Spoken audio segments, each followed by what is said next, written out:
Good evening, our viewers and listeners. I'm called Kalegere Sylvia.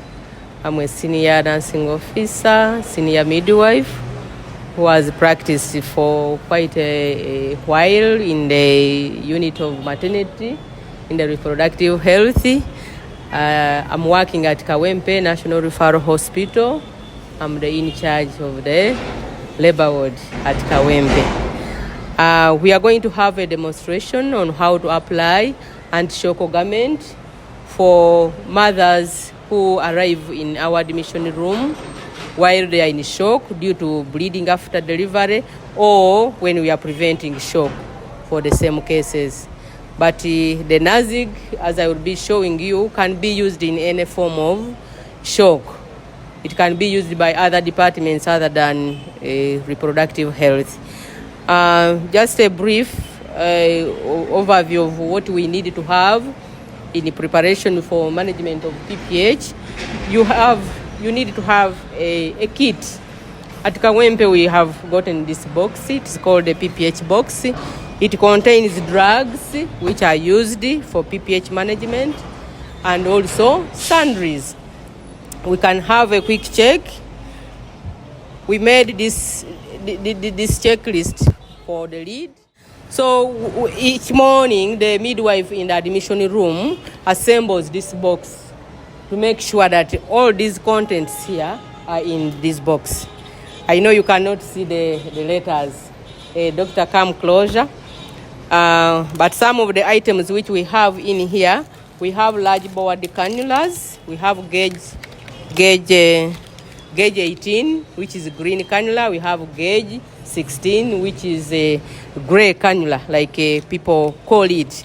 We need to have IV fluids, at least a liter of normal saline, but we can also have Ringer's lactate in that box. We need to have infusion sets, both for the fluids and also for blood, because this mother may need blood transfusion. Then you never know the cause of PPH is a tear. We need to have suturing material in this box. We also need to have a PPH pack already prepared. And this pack contains sponge holding forceps, 2 of them. We need the cervical clamps. We need a Sims speculum. We need pieces of gauze. This is sterile. I cannot open it, but those are the components. Then we need misoprostol. We need the plaster because we shall be putting up IV line. We need catheters.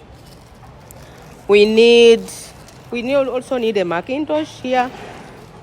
We need to have condoms, or if you have uterine tamponade. If you don't have a uterine tamponade, you can use condoms. They are in there.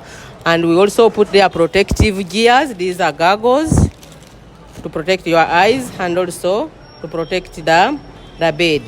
We need a BP machine for taking the blood pressure. After catheterization, we shall attach a urine bag such that we measure urine output. We shall obtain blood from this mother for CBC grouping and cross-matching.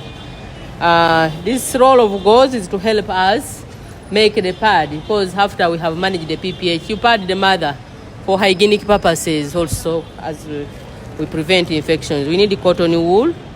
We need gloves with us. They are in here. A box of surgical gloves. We need a blanket. Of course, we shall cover the mother. In addition to the anti-shock garment, you need to cover the mother for warmth. We need a protective gear, an apron, which I will be putting on very shortly. Then we have the OBM drips. OBM is a objective blood loss measurement drip. Yes, we shall be also having another demonstration for this. So that is the brief recap for what we need to have in our PPH equipment. This is antiseptic and sanitization. Then at the bedside, we need a drip stand. We need a drip stand with the IV fluids already connected. When they shout PPH, we only get giving sets from here, connect there, establish a line, and then continue with with the procedure.